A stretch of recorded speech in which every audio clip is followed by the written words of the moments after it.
Ada situs Gunung Padang, merupakan salah satu situs megalitikum atau punden berundak tertua di dunia. Konon katanya, situs ini juga memiliki nilai-nilai sejarah budaya yang sangat penting untuk kita ketahui dan mesti kita jaga kelestariannya. Situs ini yang terletak di bagian selatan Kabupaten Cianjur, Provinsi Jawa Barat, yang usianya sudah ribuan tahun sebelum Masehi. Lebih tua dari piramida di Mesir yang berusia kurang lebih 2.500 tahun sebelum Masehi. Sedangkan punden berundak situs Gunung Padang kini usianya kurang lebih 8.000 tahun sebelum Masehi.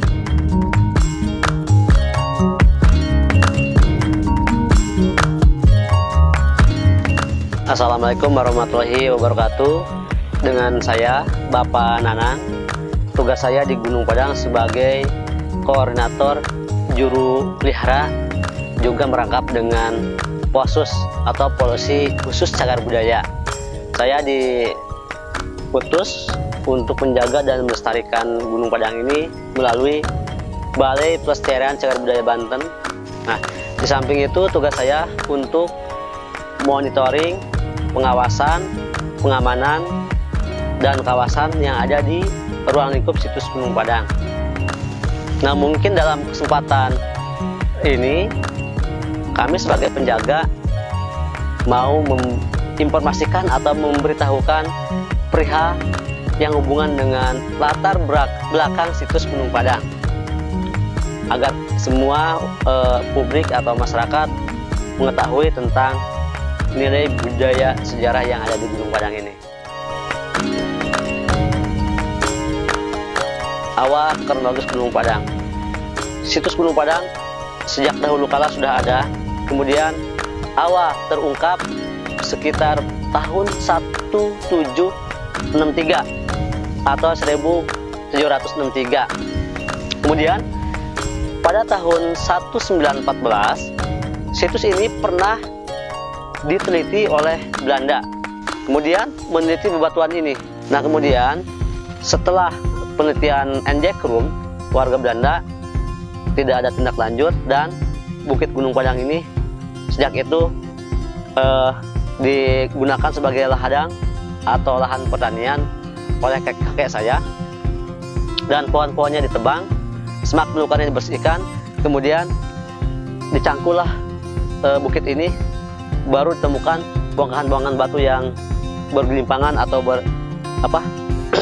berhamparan seperti ini. Awalnya hanya sedikit batu yang muncul, atau istilahnya itu menhir. Menhir itu batu tegak. Dulu dikiranya pusara atau kuburan. Ketika kakek menyingkap atau membuka bukit ini, ternyata ditemukan bentengan-bentengan, ada undakan-undakan. Waktu itu akhirnya sama kakek dilaporkan ke pemerintah melalui Dinas Kecamatan Cempaka sampai ke Dinas Kebudayaan Cianjur. Dari Cianjur laporan ke Jakarta, yaitu ke Arkeologi Nasional. Nah, berdasarkan laporan tersebut dari Jakarta ada tim survei dalam rangka observasi, pendataan, dokumentasi, sehingga setelah itu bahwa Gunung Padang awal penelitian 1982. Dipugarlah Gunung Padang ini, restorasi belum tuntas. Tahun 82 itu untuk pemugaran. Waktu itu sangat disayangkan ada bencana, yaitu Gunung Galunggung Tasikmalaya meletus, sehingga tim penelitian tidak bisa melanjutkan pekerjaan, dipulangkanlah ke Jakarta dan dilanjutkan, yaitu 1985. Ini dibuka kembali, baru ketemu dinding awal lebarnya 44 meter, kemudian dinding ini 125 meter, dan dinding paling ujung yang tadi teras 5, yang tadi ada kegiatan itu 16 meter. Nah, dan ketemu ada 5 undakan. Karena Gunung Padang ini memiliki 5 undakan, sejak itulah ada istilah punden berundak situs Gunung Padang. Nah, kita ya mungkin sah-sah saja ya, orang mengatakan piramid, candi, Gunung Padang misalkan. Nah, menurut saya bahwa sejak awal penelitian secara arkeologi, secara akademi, bahwa ini punden berundak, bukan piramid atau candi. Karena konsepnya beda, periodenya beda. Menurut ilmu budayawan, punden berundak itu lebih tua. Nah, kemungkinan ini lebih tua. Nah, tahun 2012, nah ada penelitian sampai tahun 2014. Dari mana? Dari arkeologi ilmu keperbakalaan dan kebudayaan, dari geologi, ilmu kebumian, dari astronomi tentang tata letak perbintangan, kemudian dari arsitektur, dari sipil, dari flora dan fauna, dari hidrosfer, semua disiplin ilmu pengetahuan 2012, 2014 itu semua mengadakan kegiatan. Dan hasilnya diseminarkan di Jakarta bahwa situs Gunung Padang ini merupakan peninggalan sejarah, prasejarah, ribuan tahun sebelum Masehi sudah berdiri. Sekarang kan 2019 kan. Nah, ini hasil dari riset berkisar antara 4.700 sampai 7.000 tahun sebelum Masehi ini sudah berdiri. Nah, artinya sampai saat ini ke belakang kalau dihitung mundur ini sudah berdiri secara kajian sekitar 10.000 tahun yang lalu. Kenapa Gunung Padang ini kok konsepnya 5 teras atau 5 tingkatan? Kenapa segi batunya selalu segi 5? Kemudian tangga-tangga naik selalu 5 tangga seperti itu, 5 undakan 1, 2, 3, 4. Di situ ada dolmen, batu datar atau meja datar, meja purba itu 5 sisi mejanya. Dan ada batu bonang, batu musik purba, dan suaranya itu pentatonisnya itu nada Sunda, bukan Melayu. Kalau Melayu kan do, re, mi, fa, sol, la, si, do. Kalau itu suaranya itu da, mi, na, ti, la, 5. Kemudian di batu bonang ada itu wujud simbol 5 jari tangan. Kemudian Bukit Gunung Padang ini dilingkari atau dikelilingi 5 bukit. Pasir Malang sebelah timur, sebelah tenggara Pasir Keramat yang kedua, yang ketiga Emped sebelah selatan, keempat Gunung Karkun sebelah barat atau kiblat, kelima Pasir Domas. Nah, artinya orang tua dulu nggak sembarangan mengonsep posisi sentral Gunung Padang ini kalau tidak ada maksud dan tujuan.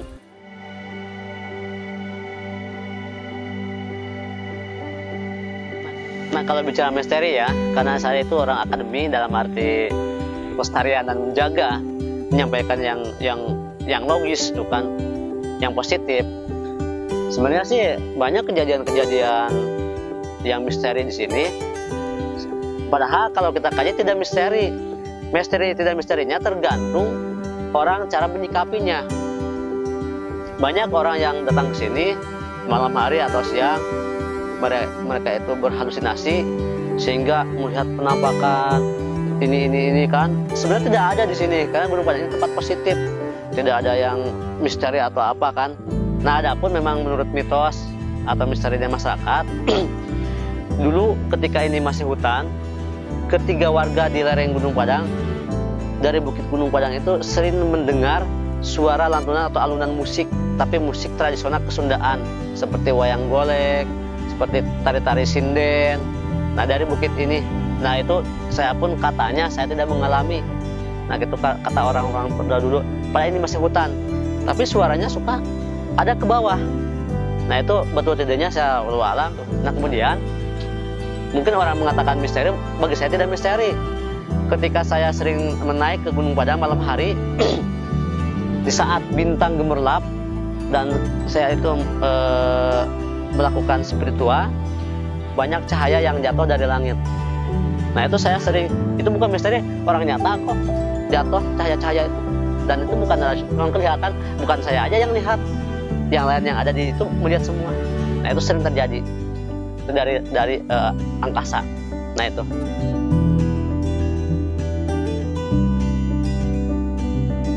bahwa di Gunung Padang Teras 1 terdapat dolmen, batu bonang dan batu kacapi, 2 jenis alat musik. Di teras 2 di atas ada batu lumbung dan batu kursi. Di teras 3 terdapat ukiran kujang atau relief kujang dan jejak maung.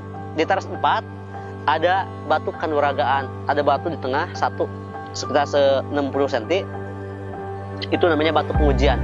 Dan yang kelima itu dikenal dengan batu Singgasana Raja, tempat persinggahannya Eyang Prabu, itu Eyang Prabu Siliwangi. Dan di ujung teras 5 ada batu Pandaringan, tempat duduknya Ambu dan Rama. Cagar budaya adalah warisan budaya bersifat kebendaan berupa benda cagar budaya, bangunan cagar budaya, struktur cagar budaya, situs cagar budaya, dan kawasan cagar budaya di darat atau di bawah air yang perlu dijaga kelestariannya. Kenapa? Karena memiliki nilai penting bagi sejarah, ilmu pengetahuan, pendidikan, dan agama dan kebudayaan.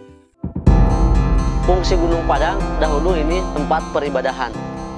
Nah, kalau saya sebagai penjaga ditanya agama apa, jauh sebelum agama ini sudah digunakan. Tapi metodenya dulu itu tempat peribadahan. Nah, artinya belum ada agama orang tua dulu, tapi udah ada konsep ibadah. Nah, secara akademisnya dibangun Gunung Padang ini zaman animisme, dinamisme. Nah, dari hasil riset ternyata jauh lagi ini zaman monoteis. Mono itu satu, teis itu Tuhan. Jadi zaman satu ketuhanan. Nah, dulu pembuka ini sudah mengetahui, meyakini adanya Tuhan Sang Pencipta. Nah, itu.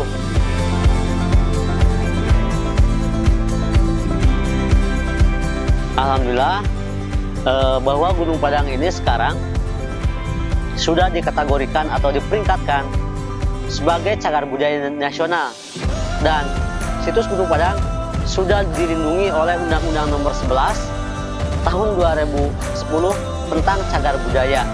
Jadi siapapun mereka, entah aparat, entah pemerintahan, entah masyarakat, kalau merusak, mengambil, mencuri, mengganggu situs Gunung Padang itu kena ancaman pidana, karena ini sudah dilindungi undang-undang negara. Nah, itu. Kemudian tanggapan pemerintah untuk khususnya itu, alhamdulillah ke depan ini Gunung Padang itu akan dijadikan menjadi ikon atau destinasi wisata atau daerah tujuan wisata, khususnya di Jawa Barat, ya mungkin nantinya Indonesia. Jadi nanti dipromosikan bahwa Gunung Padang ini bla bla bla seperti itu, daerah tujuan utama wisata. Tapi sekarang dari pemerintahan Cianjur sudah dilakukan pengembangan wisata, infrastruktur jalan sudah diperlebar sekarang, kemudian masjid sudah dibangun di sana sebelum Gunung Padang, kemudian perkantoran, nanti ada untuk cenderamata, untuk kios-kios, sarana toilet sudah dibangun, tangga naik lagi dikerjakan sekarang. Nah, kemudian tangga-tangga untuk mempermudah pengunjung itu sekarang lumayan sudah dilakukan. Nah, itu karena menyangkut dengan tanggapan pemerintah. Alhamdulillah khususnya pemerintahan Indonesia sekarang dari pusat sangat mengapresiasi terhadap keberadaan Gunung Padang ini. Nah, itu tanggapannya. Sekian, mohon maaf jika ada yang salah. Saya tutup, wabillahi taufiq wal hidayah. Wassalamualaikum warahmatullahi taala wabarakatuh. Situs Cagar Budaya Gunung Padang yang kini sudah dikategorikan sebagai cagar budaya nasional yang dilindungi oleh Undang-Undang Nomor 11 Tahun 2010 tentang cagar budaya. Dan untuk kedepannya, situs ini juga akan dijadikan tempat wisata di Indonesia, khususnya di Jawa Barat. Maka dari itu, kita sebagai warga negara Indonesia harus bisa menjaga nilai sejarah, budaya, dan kelestarian yang ada di Gunung Padang, agar anak cucu kita dapat merasakan keindahannya dan mengetahui nilai-nilai budaya yang ada di Gunung Padang ini.